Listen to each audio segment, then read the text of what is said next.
Hello, my name is Peter Hussey. I'm Artistic Director of Crooked House Theatre Company.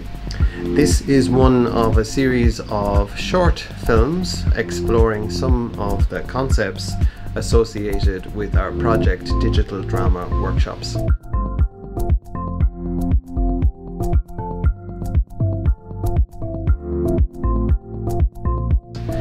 In this short video, I'm going to make a presentation to a number of people gathered here in this room that you can't actually see, but one of whom is Charlie. Hello, that's me. And it's a conversation about the idea of collaboration in theatre. So, Charlie, to begin with the idea of collaboration, we are talking about a type of theatre that involves more than one person. You know, it's not like a monologue or a solo project, and that's one of the unique things actually about theatre, in that it is a collaborative art form, and we often forget that. But I think it's really important, the idea of collaboration. It's misunderstood as well, I think, and my idea about collaboration is particularly here in Ireland, I think it's very important. Because we work with young people, but during most of our young people's lives, they have begun to be taught that they must have a relationship with learning material that is individual. They must have this individual connection to study. They must be responsible for their own timekeeping. They have to, it's up to them whether they learn the text or learn the material for an exam or not.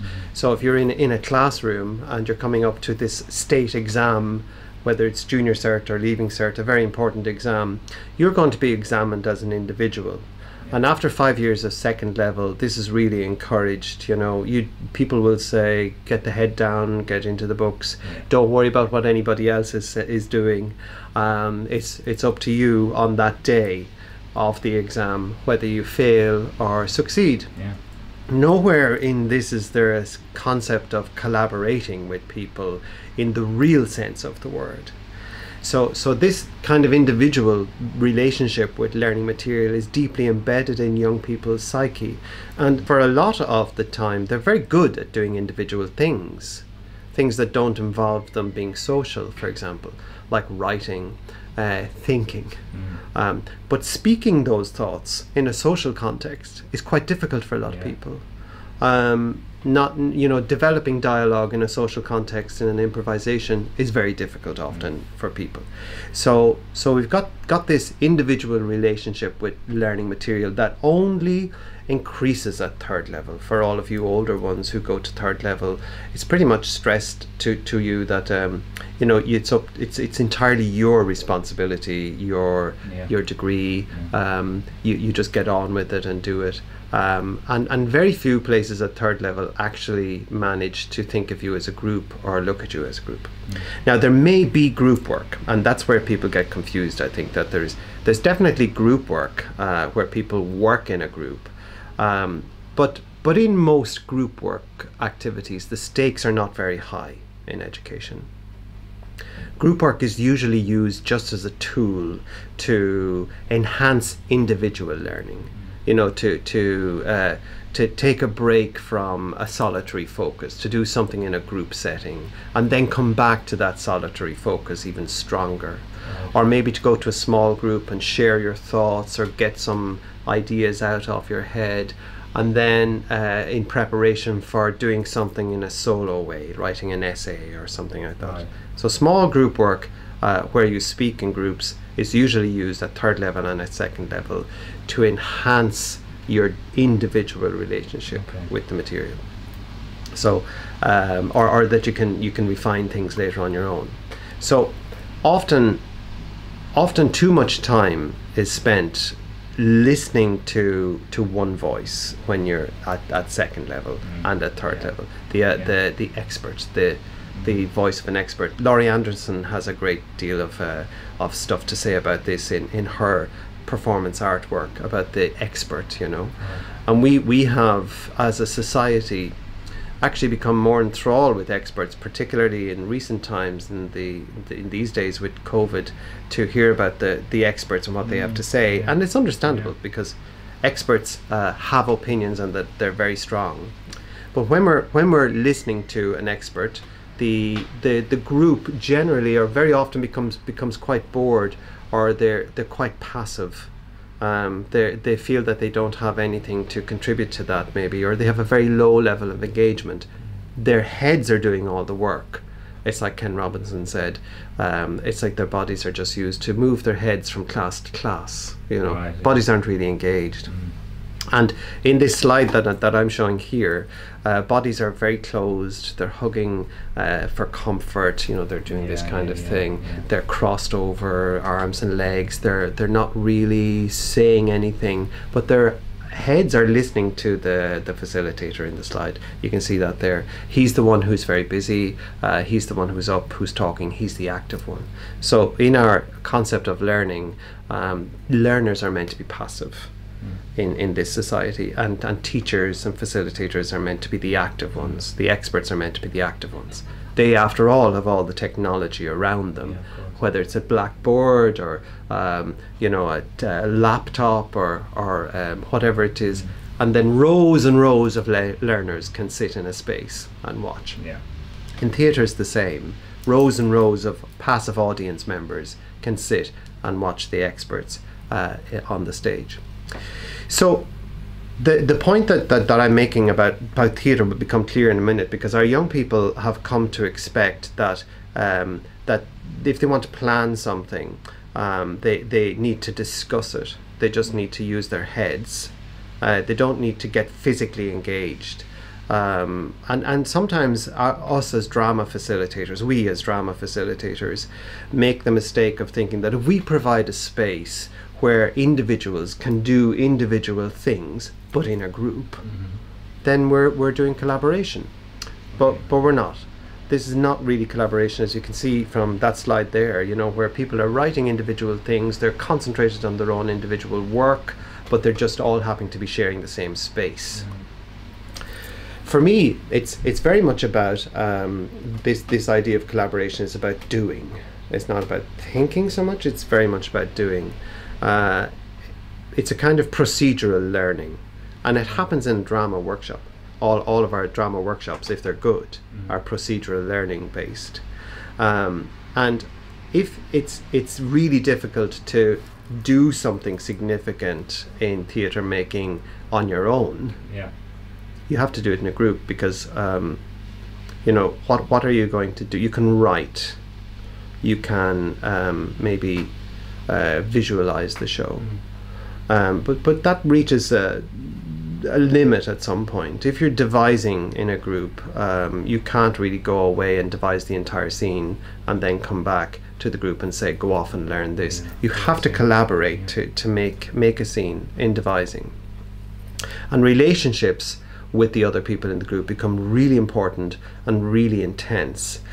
When you're actively devising or collaborating with somebody, the bodies are open, they're receptive, senses are alert for all kinds of information, and your brain as a member of that group is actively seeking stimuli, and you're reciprocating, you're feeding back what you've got.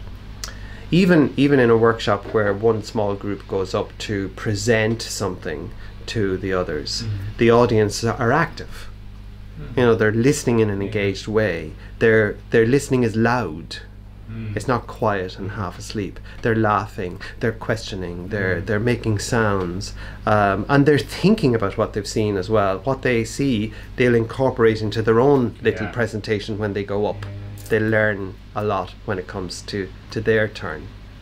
And this kind of learning is what we call embodied learning. It's very much in the body. The experience that young people are having is aesthetic, in that it's not anesthetic, putting you to sleep. It's engaging all the senses. So all the participants are moving, they're imagining with their minds, they're thinking, and they're feeling all at the same time. So that's kind of an aesthetic experience. After each activity in a devised workshop where people are working together, we step out and reflect on what we've just done. Okay. So people make something and then we reflect on it in a group way. So everybody has to think about and share what they feel about what's just been presented and give feedback to the creators. In this way, we're not just saying you were great, you know. It's not just about saying well done.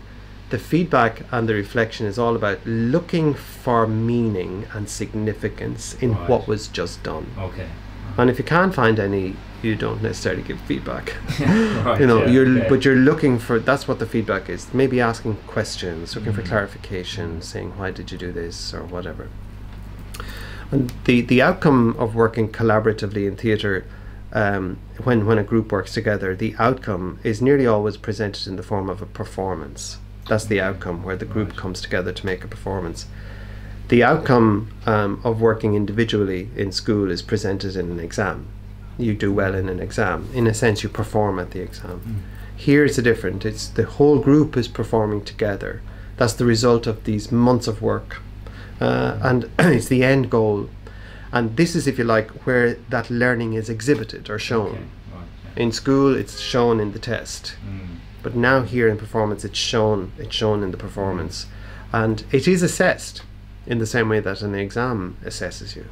It's assessed by the audience, also by yourself. The learning is assessed. Was it really good? Did it engage them? You know, how do audiences appreciate what you've just shown? So the key thing, though, is that the whole company is assessed as one, generally. You know what I mean? The performance rises or falls on the level of everybody's energy. If there is a single person in there who's being very individual, we often see that straight away, and people begin to realize that this is a self-centered or self-absorbed kind of performance, and it pulls down the quality of everything else. They're not sharing, they're not aware of each other, they're not listening to each other, and that's very obvious in theatre when it happens. You know, we often talk about, in old-fashioned ways, the prima donna term, which is an old one, but it's talking in some ways about that, about an individual standing out in a company and taking away from collaboration to take the focus exclusively on them. So the other thing about being assessed as a group is that you have to care about each other. That's the key thing, because you have to care that everybody is going to perform optimally in the performance. You have to care that everybody's in their best health, feels good, is able to contribute their best energy. So because it reflects on you. In a school setting, it doesn't reflect on you. If your friend is sick, you still do your exam. Or if somebody else is ill or has bad mental health or hasn't communicated in days, you still do your exam. It won't have a material impact on how you do. In a performance, if your colleague or your friend is ill or is not focused, it will have a material impact on you. So there is a kind of a social expectation that you need to care and mind people if you're going to really collaborate with them to present something. And that's what theatre is very good at. You know, it is satirized as lovey-dovey. It is satirized as emotional. It is sarcastically referred to in many ways as an overly emotional group. That's what's happening. People are actually caring for one another, and especially young people are caring for one another. Of course, there are ways of doing it too much, but like you know, if people don't care for one another, the show won't succeed. So collaboration, then, that's what I mean by collaboration. Collaboration, it demands that we develop certain key skills in young people, not only young people, but anybody who's collaborating, and that they practice these skills. One of the main ones is to know when and how to give and take. When do you need to give energy to the group? When do you need to step back a bit? When do you need to be supportive and encouraging? When do you need not to be supportive and encouraging? That's a key thing, you know, because maybe somebody is fed up of hearing just positive support. They want something else. When do you need to take charge and lead with an idea or with an action? This giving and taking is really key skill in collaboration. You don't need to know any of that if you're just an individual doing something. Yeah, right. But working with others socially in a group, you need to know all of this. And young people find a wonderful way in theatre and in devising to learn those skills. Okay. You know, to know how to read people and how to give a response to someone that's appropriate. Also to read the group's energy is another skill. It takes a while to do this. You know when people come into a group and they clearly haven't a clue that something bad has happened or positive has happened and they go off on one somewhere. That's someone not really reading the group. Right, yeah. But if you're young actors and young performers, you need to read the group's energy, particularly an audience's energy, so you know what to feed back to the audience. And if it's your own group of young actors, you learn to read what's missing, and to supply it. If it's physical energy, or vocal energy, or some form of humor, or something to lift the group up, or say, get serious now. Whatever's missing, you supply. That's a young person reading the group. But for me, the key thing in collaboration that they learn is how to work with confusion, because you know, in a group, you have no control really. You don't have full control over the outcome of the product that you're working with in a group, because somebody else is going to also contribute. So is he. So is she. So the end product will be this group collaboration, this creation. You're only part of it. And it's quite hard to give up that control sometimes. And some young people find that very difficult and say, no, we need to write it down. We need to step by step know what's going to happen. You need to say this. Or they will say things like, what's my cue to, I need my cue, or I need to know. So all of those are symptoms of maybe a young person reluctant to, let's see what happens, to respond to the unknown when it happens, or to go into the unknown. In devising, in improvising, obviously, this happens. So there's a vulnerability coming with the idea of not being in control of something. You need to lean into that. Another key skill, obviously, is to multitask, to hear what the audience feel, to think about what I have to contribute, to supply the things that the scene misses. In working with groups in a collaborative way, you also need to learn how to objectively hear, feel and see what you're doing and assess its value. Say, this is no good. I'm aware that what I'm doing now is not great. I'm going to have to lift it up. To objectively do that while you're doing it. It's a really important skill. And it's what we call hard focus and soft focus in theatre. You as an actor, for example, need to be really present with the person you're acting with, and be truthful and hear them, and also be aware that maybe you have to move the cup into another position, or the audience is falling asleep or whatever. You're all these things. Hard focus and soft focus is happening at the same time. You have to be open to stimuli of all kinds and assess whether it's useful or not to you. If Cormac here does something in an improvisation, like throw a hat on the floor, this is something you can respond to and use. It's a new thing, or something fell. You can respond to that. Accidents. So really, in collaboration, your whole work becomes social. It's about social, and learning is seen as a social activity. It's when young people who make theatre are interested in social activity or become skilled in doing things socially, it's a very small step to become aware of society, to see what's happening around you in the world, in the social community that you live in. And I've noticed that young people who do theatre are very easily able to function in communal spaces where they have to speak, where they have to give opinions, where they have to greet people, where they have to do small talk. And their peers who are not used to this find it very difficult to be social. And young people who do theatre and who collaborate are also able to use their imagination a lot. They're able to think outside the box because they're used to having to work with the unknown. And they're able to experiment because they're able to respond to stimulation. So, you know, they can employ different ways of telling stories, like Kishu Ten Ketsu, which is the Japanese one, of making different types of narratives work. And all of these formats they can use and play with. So ultimately, collaboration is hard, but it's worth it. And as the late great Ken Robinson said, it is the stuff of growth. It is how humans grow when we collaborate socially, not individually as many people think.